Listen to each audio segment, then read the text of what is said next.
Hello. Today we're going to be completing the crab lab. I probably have to mention that I'm just a crab enthusiast, so you're probably going to be able to figure that out pretty shortly here. Alright, so in today's lab we are going to practice creating some objects.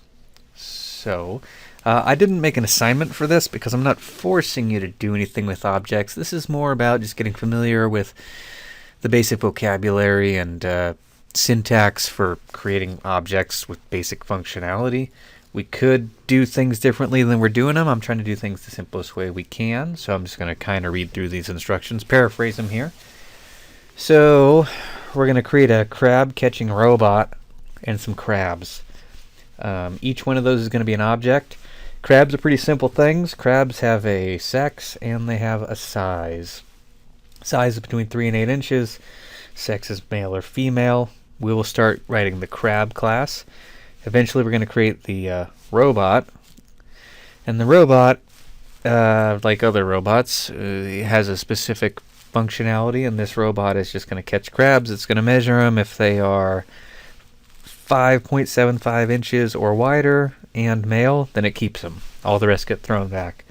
In the state of Oregon, those are the real rules for catching crabs. Check your regulations in your state. Alright, so we're going to create two objects, two classes. We're going to create some instances of these objects.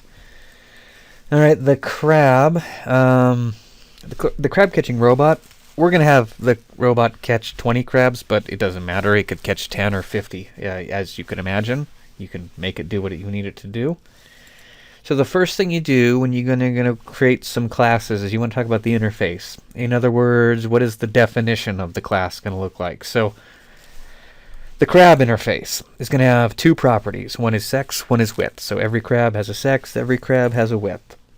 Notice I'm putting the access modifiers here. We're doing a lot of private stuff just to make this a little more interesting. And by interesting, I mean difficult, but also realistic. So each crab is going to have a sex and a width. Those are the only properties. You could give it more, right? Like a color or a species or a name or an ID number, but we're not doing things just to do them. This is going to be enough work as is. And the methods that a crab has. So, as always, you're going to create a constructor for that object. You should define the toString function. Those are kind of the cookie cutter things. We're also going to have a few getters and setters. You could do things any number of ways, but we're going to do getters and setters. So we're going to have setters for sex and width. These are going to be functions which quite simply set the property of an instance of an object. Both of those are going to be private. And then we're going to have a couple getters for the same thing. So get sex and get width. Those are going to be public. Private, meaning they can only be accessed from inside the class. Public, meaning these things can be accessed from outside the class. We could have done things all kinds of differently. I'm not even trying to get into statics, which could be a part of these solutions, but given the time or limited time commitment to objects that we're doing in this class, I'm just trying to make things as simple as I can. Alright, so the crabs are more complicated than the robot. The robot has two properties, caught and kept, so keeps track of how many crabs it's seen, keeps track of how many it's kept. The methods for the robot, it's got a constructor and it's got a toString. It has a private function, catch crabs. You see it's got an int, so the idea being like you pass it 20 and it's going to go catch 20 crabs. Back in the beginning when I said this thing's going to do 20 crabs, well, it could be 10 or it could be 50, just depending on how many crabs you tell it to catch. And it's going to have a function called measure. Now this is a mistake. I will fix it probably when you actually do this assignment. Measure should be passed a crab. So you pass it a crab, and actually it's not void either. I was getting carried away with copy and paste. It's going to return an integer. It's going to return a 1 if it was a good one, and a 0 if it wasn't, right? So any kind of female would be a 0 because you can't keep those. Anything below 5.75 inches, it's not going to keep those. So this is going to return true if the width is greater than or equal to 5.75 and it's a male. That's a good example of a function that would need to be documented. Last week I talked a lot about documenting functions, which is a good idea. I think getters and setters are probably one of the getters. Okay, so actually literally all of that stuff is actually probably stuff that's not worth documenting. I mean, why I don't know that you would need to document a constructor or toString. They're magic methods in the first place, which means that they're kind of it's supposed to be implied what they are already. But catch crabs and measure, those are two functions that I do intend to document, especially the measure one. All right, so those are our interfaces. So we're going to create those two objects, and we're just going to launch into crab now. So I'm going to create a new file, open up some PHP tags, and I'm going to define my class crab. There we go. Open some curly braces, close some curly braces, comment out those curly braces. I just call that the end of the class. And I should go save this thing. I got to come up with something. SLN. And so I'm going to name it like we discussed. So class.crab.php. So the first thing you're probably going to want to do when you're creating a class is to set up those properties. So private sex, private, oh, oops, $sign. I was like, why does that look wrong? Private width. There we go. Setting up your properties is a snap. You just got to really, I mean, since we're talking PHP, we don't even really need to talk about data types. So all we got to do is set our access modifiers. We could have made those public and made a few problems easier to solve, but I'd rather make them private, so because that'll force us to use our getters and setters. All right, the first method that I always define is the constructor. So public function underscore underscore construct.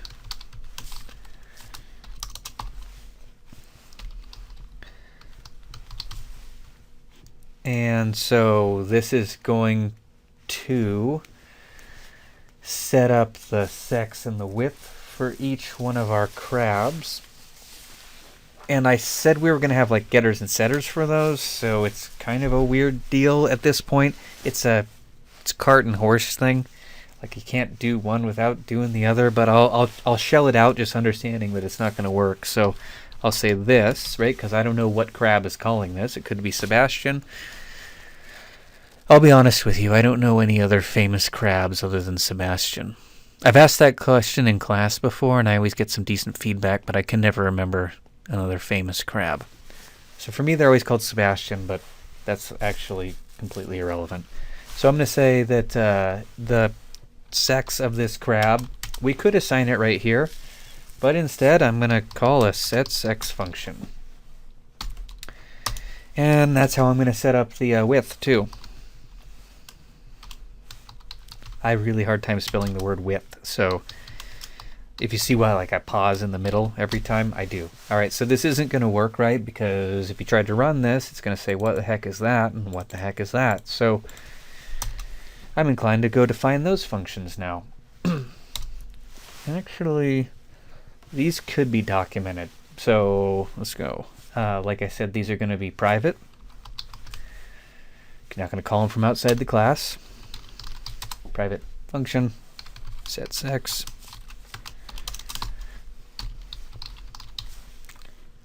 I will do a little inline comment here. So I guess what I'm getting at here, you see me hesitating. I could either, there's a lot of ways you could do this. It could be like that is the easy way to do it, I guess.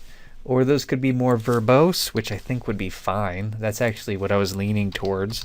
But you can implement this however you want. Or it could be a Boolean. All right, and if you're worried about memory and efficiency, just a 1 or a 0, and then you could just, remember whether, what one represents male or female. I'm going to do a string here, which is kind of not the most efficient thing, but I'm going to do it. All right, so this is kind of tricky how I'm going to do this, but I've got my mind made up. So I'm saying the sex of this crab, right, whether it's Sebastian or some other crab, I'm going to make this into a one-liner. And so what I'm going to do is I'm going to generate a random number, I guess.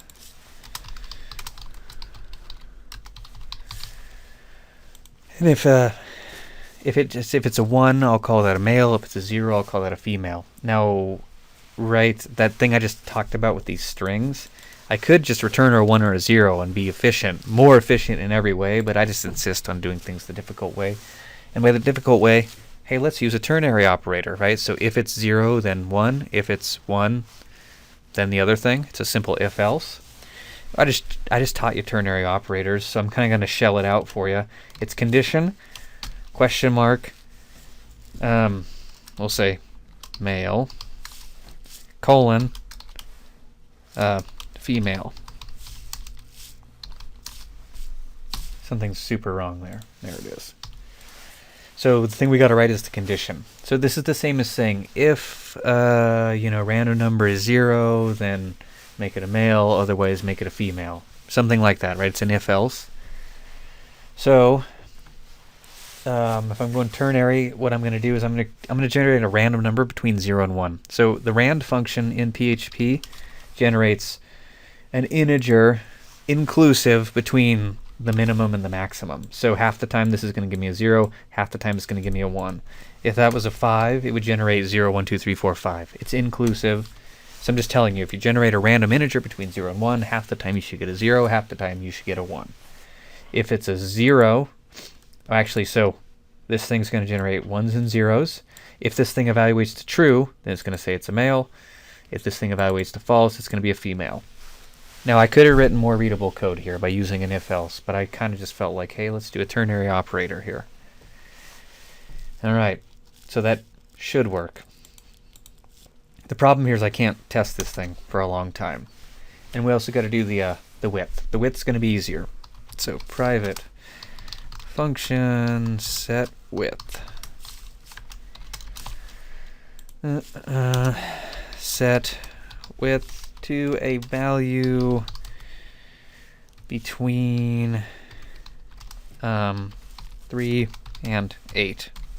That's just what it said in the instructions. You could alter those things if you wanted to. You can see why this would be good to document, because this is just going to return some random numbers, but they're not actually so random. They're actually distributed in a certain range.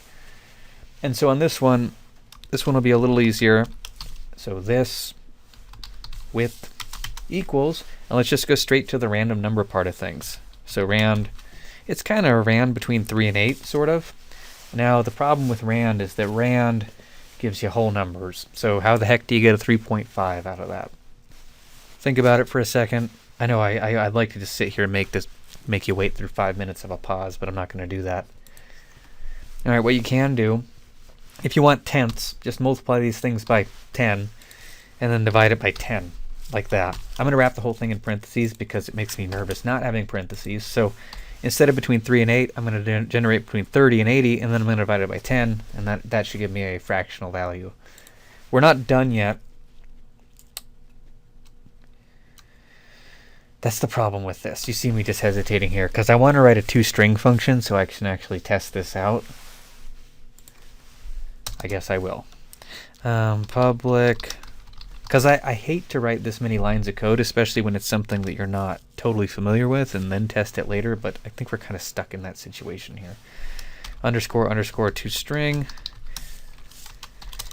and toString returns a string.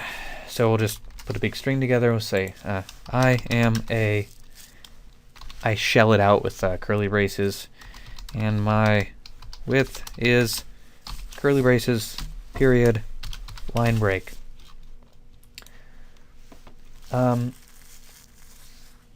So I'd like, you know how we have setters and getters? I'd like to call my getter here, but I don't really need to do this because it is from within inside the class itself. So I'll just go straight at it like this.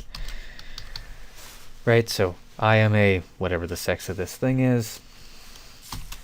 And this is your width, or my width. So now we can test this thing, and I don't even expect it to work because I haven't tested it at all. So let's make a crab.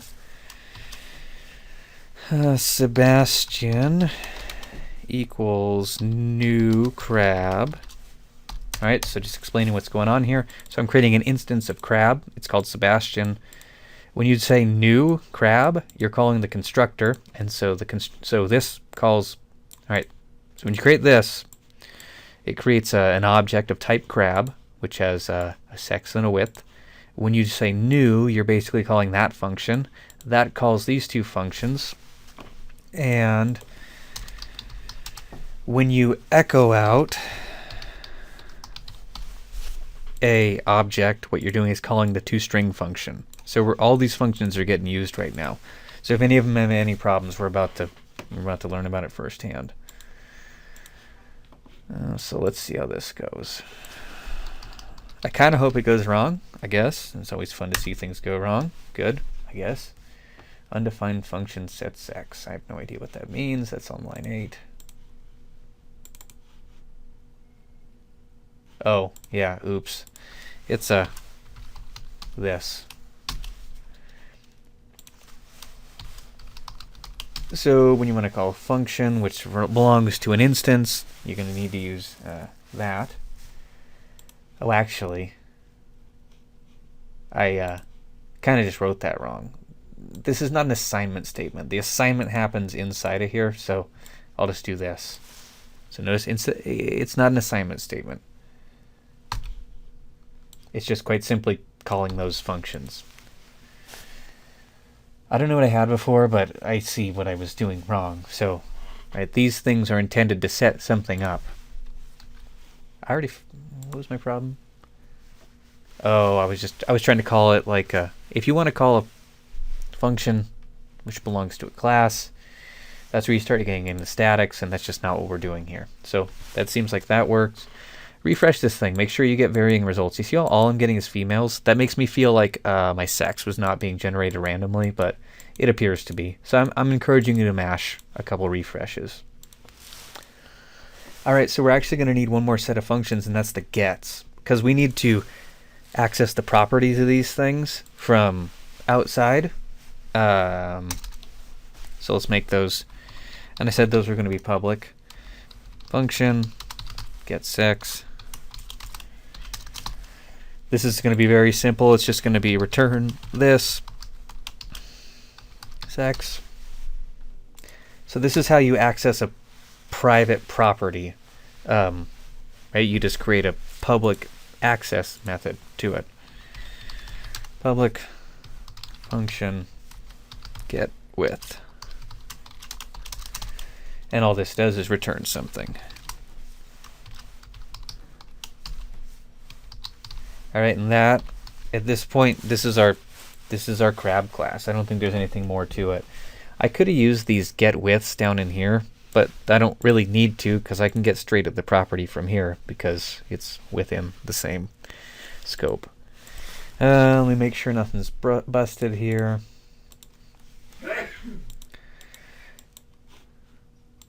Seems good. All right, so that's our crab class. I want to circle back to our instructions and talk about what we did here. So we made a crab class, has a sex, has a width. They're both private, meaning they can only be accessed with inside the class. We set up our constructor, we set up our toString, we set up our SetSex and setWidth, and our getters are public because we want to be able to access those from outside the class. Now it's time to make that robot. Now the robot is has less going on, I guess. And we could do like get caught and get kept. I guess we will need those things actually. Well, or not. I'm just gonna, all right, so I'm looking at this, right? I made up my mind. I ran through it earlier and I tried to make things simple. We're gonna stick with this, all right, just in the interest of simplicity.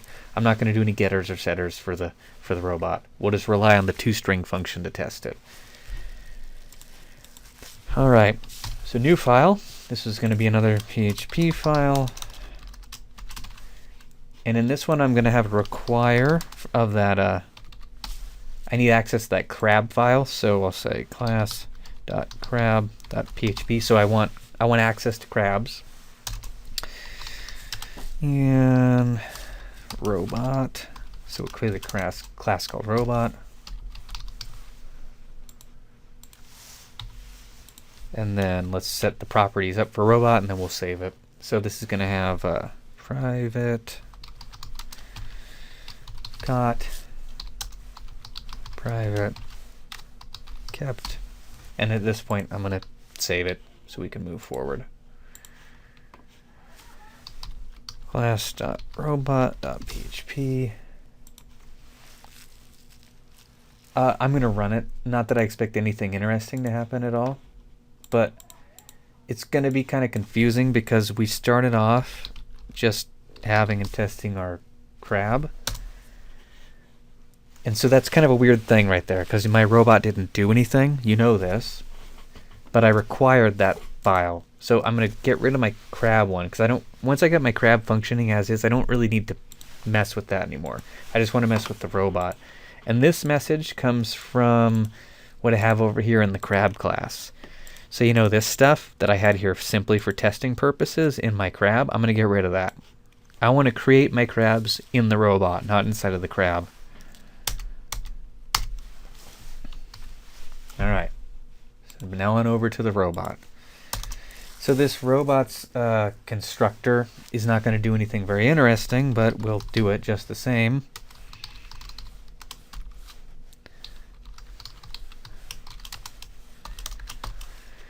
And so we'll say this robot's cot is 0. This is usually what happens in a object, is you're just initializing things, and oftentimes you're initializing things to 0. And if you're in a language where you have to do things like memory management, this is where you allocate memory for things. All right, fine, not very interesting, but that is that. We're also going to do a toString. I guess we could do that now. I guess. So public function underscore underscore toString. And this is going to return a string. Something like I caught something crabs and kept something, I guess. And what goes in here is going to be this caught. So hopefully at this point this is making a tiny bit of sense to you. I mean, if it's not, I guess it's not really going to come back to bite you too much, because like I said, I'm not making you create any objects. I don't even have an assignment. I just wanted to make you do one lab with me so you could at least say that you've done this once, and maybe some of these things will start to make some sense. I highly encourage you to add, subtract to this if you want to try and figure out how things work. All right. So now the interesting stuff. So we did the not too interesting things. Well, I mean, that's interesting, I guess. So catch crabs. All right. So we got to figure out how this is going to work. Private function catch crabs. This is going to take an integer, num crabs,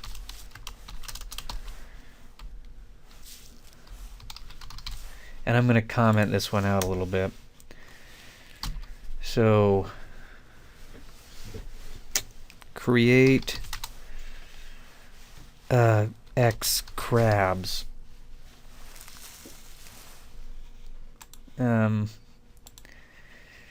Create crab instances and measure them.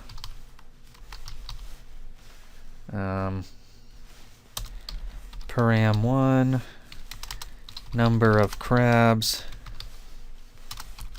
It's supposed to be an integer. Does not return anything, but will update caught and kept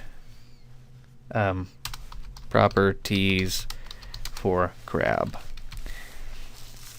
Now this is kind of an interesting thing to do, because last week we were doing pretty simple functions, simple documentation. This is a good example of a void function that has impacts on the bigger program. All right, so catch crabs.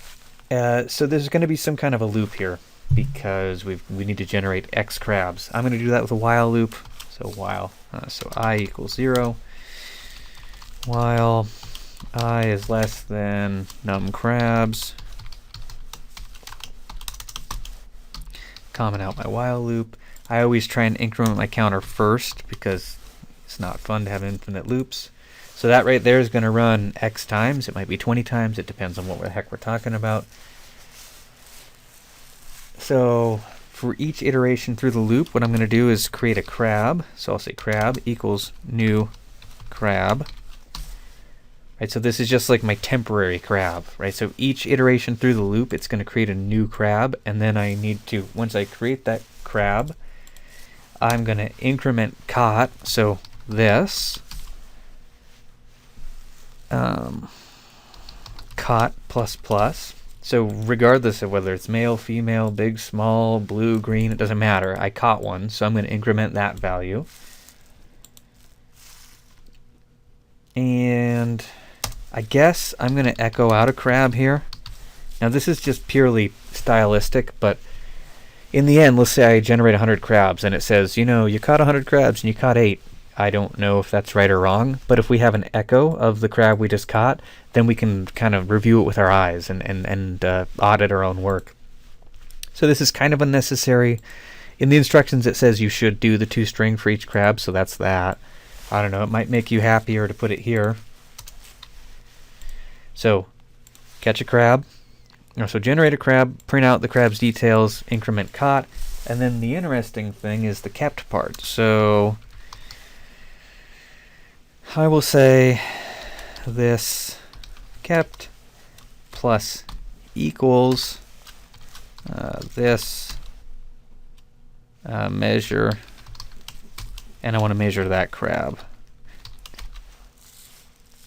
I've been teaching programming classes enough and long enough to know that you're probably sitting here wondering what in the heck does this mean.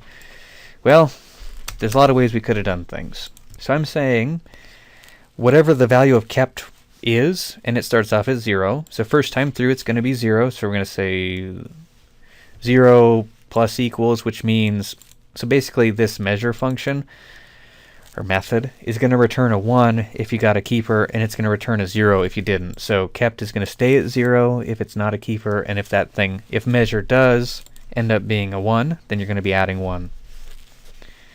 And I think that's it. So we just got to write that measure function, which I think is the most interesting function. So measure takes a crab. Let's document this guy out. Measure, I don't know, it's like evaluate sex and width of a crab.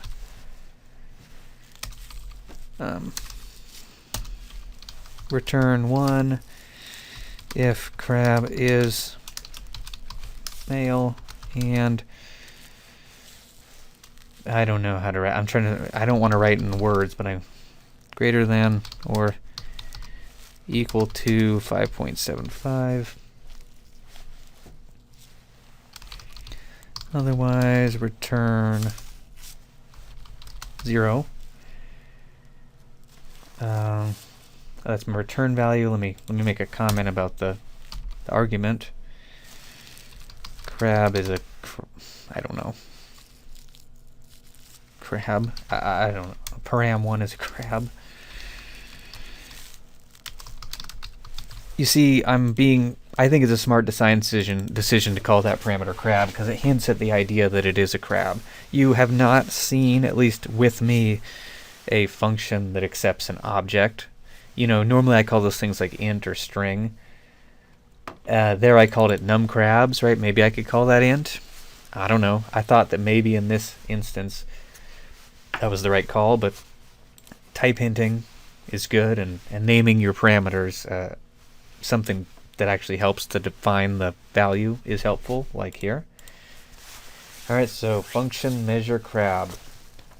Alright, so I'm going to do this the easiest way I can. I probably could do something with a ternary operator here, but I'm not trying to get too carried away with ternary operators. That other if-else was pretty simple. I mean, it was a 1 or a 0, and it was either a male or a female accordingly.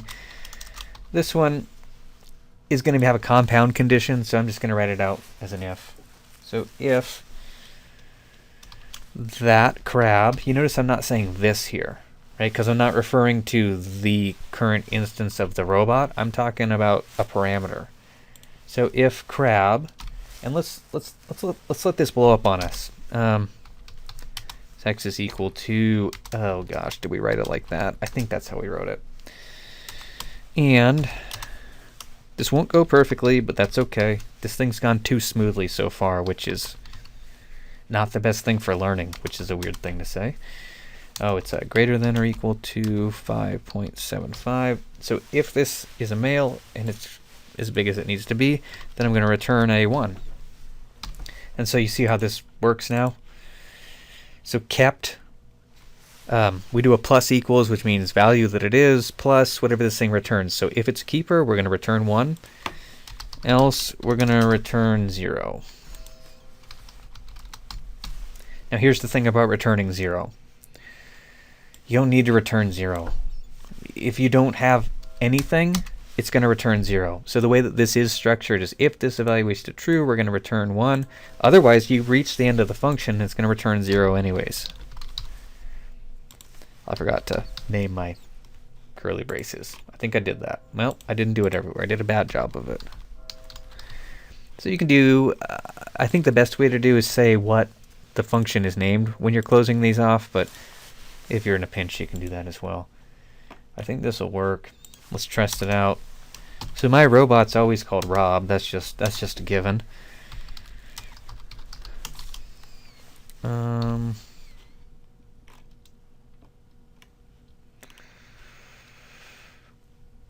right. So I kind of messed some. Well, I wouldn't say I messed it up. It's just kind of like a shortcoming of what I've done here. So you notice how we're never. I guess we could do it like this. So we got our robot, we initialize him, and then I'll say catch crabs, and I'll pass the 20 there. I'm thinking that's good. And then we'll echo out Rob here. Things aren't going to go well. I know this, and there's good reason for it.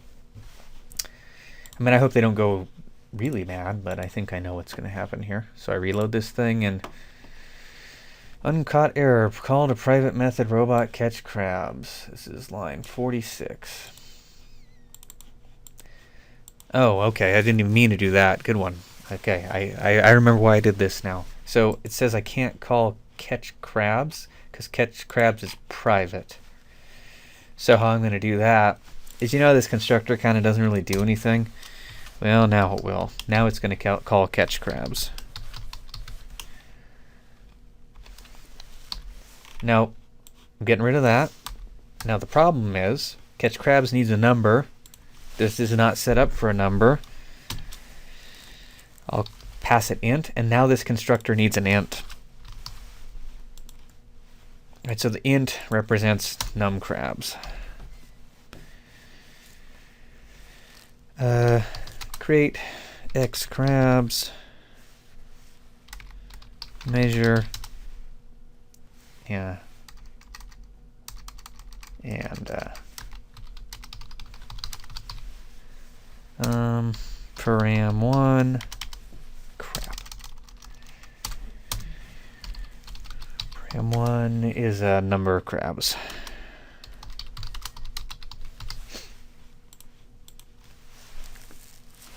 All right, so I think this works. And now when you call this thing, you got to give it a number. It's going to blow up still. I mean, I didn't even expect it to blow up for that reason, but of course it did. It's going to blow up for another reason, though. All right, so I am male and my width states. So far, so good up to a certain point. That certain point seems like line 35. This is line 35. So let me tell you what the problem is. This is arguably the most interesting part of the lab, and it's also weird because we're done with it. So we're trying to access the sex of the crab that was passed as a parameter. Problem is, we are outside of that class, so we can't do that. But that is exactly the reason why we created a getter that was public. So there you go. So instead, let's use the getters. Now, some of you are probably thinking something like, my gosh, this is more complicated than what it needs to be, and I'm struggling to follow along. Well, objects aren't something that you're going to appreciate the first time you see them. And this is the first time you've seen them, so I think you're probably doing okay. Alright, so it seems like it worked. I don't know if it worked. So you see why I do the toString thing on the crabs, because I don't know whether that's right or wrong. And the numbers are changing. I like that. So let's see. I'm looking for male. Nope. That's a keeper. That's a keeper. That's a keeper. That's a keeper. Oh gosh, I wasn't even keeping track. Did I get 5? I don't know. All right, let's try that again. 1, 2, 3, 4, 5. I think it worked. I mean, if it worked once, I'm pretty sure it worked. I'm the person who wrote the logic. I mean, I know where the problem would have been. 1, 2, 3, 4, 5, 6. Looks like it works. So that's the crab lab. So you just created 2 objects. You created a crab, you created a robot. The robot was generating crabs, so that caused us some interesting issues. I mean, that's the entire purpose of this assignment, or lab. It's just to get you a little hands-on function, or a little hands-on experience with messing around with objects, creating objects.